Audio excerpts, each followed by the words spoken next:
இதே பிஜே என்று சொல்லக்கூடிய இந்த நபர் ஆரம்ப காலத்தில் பிரச்சாரத்தில் என்ன சொன்னாரு?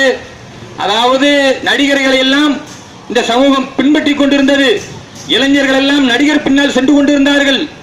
ஆனா நாங்க வந்த பிறகு நடிகர் பின்னால் போன இந்த சமூகத்தை மாத்திட்டோம். உண்மைதான், நடிகர் பின்னால் போன சமூகத்தை மாற்றி விட்டார்கள். மாற்றிவிட்டு இன்னைக்கு என்ன சூழலை கொண்டு வந்திருக்காங்க? பிஜே என்ற ஒரு மிகச்சிறந்த நடிகரை பின்பற்றக்கூடிய ஒரு கூட்டமாக இன்றைக்கு உருவாக்கி விட்டார்கள்.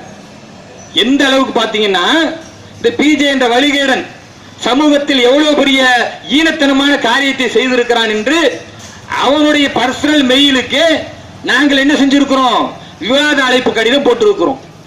ஆனா அந்த சம்பந்தப்பட்ட ஆளு வாயை பொத்திக்கிட்டு இருக்கிறாரு. ஆனா தொண்டர்கள் துடிக்கிறாங்க, எங்க தலைவரை நீங்க என்ன செய்யலாம், எப்படி கேட்கலாம் என்று குதிக்கிறத பாக்குறோம். சம்பந்தப்பட்ட ஆளே பொத்திக்கிட்டு இருக்கும்போது நீங்க ஏன்பா பேசுறீங்க? அன்பிற்குரிய டிஎன்டிஜே சகோதரர்களே, அப்ப இதுல இருந்து என்ன தெரியுது உங்களுக்கு? உங்க தலைவரை சிறந்த நடிகனாக நீங்கள் பின்பற்றுகிறீர்கள்.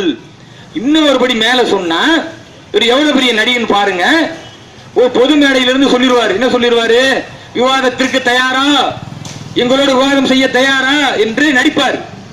விவாதம் செய்ய தயார், உன்னுடைய குட்டுக்களை உடைக்க தயார், ஏகத்துவம் என்ற பெயரில், தௌஹீத் என்ற பெயரில் மக்களுக்கு மத்தியிலே பிரிவினை ஏற்படுத்தி முஸ்லிம்களுடைய ஒரு பெரிய கூட்டத்தை குஃபரின் பக்கம் சென்று கொள்ளக்கூடிய ஒரு மகா மட்டமான தலைவன் பிஜே என்பதை நிரூபிக்க தயார் என்று சொல்லி விவாத அழைப்பை அவருடைய அலுவலகத்துக்கு அனுப்புறோம். பேடிகள் வாயை பொத்திக்கிட்டு இருக்கக்கூடிய ஒரு சூழலை பார்க்கிறோம்.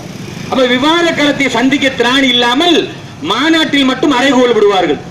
இன்றைக்கு கூட எம்ஆர் நகர் வடசென்னை மாவட்டத்தில் கூட்டம் நடத்துகிறார்கள். இன்றைக்கும் பகிரங்க அழைப்பு.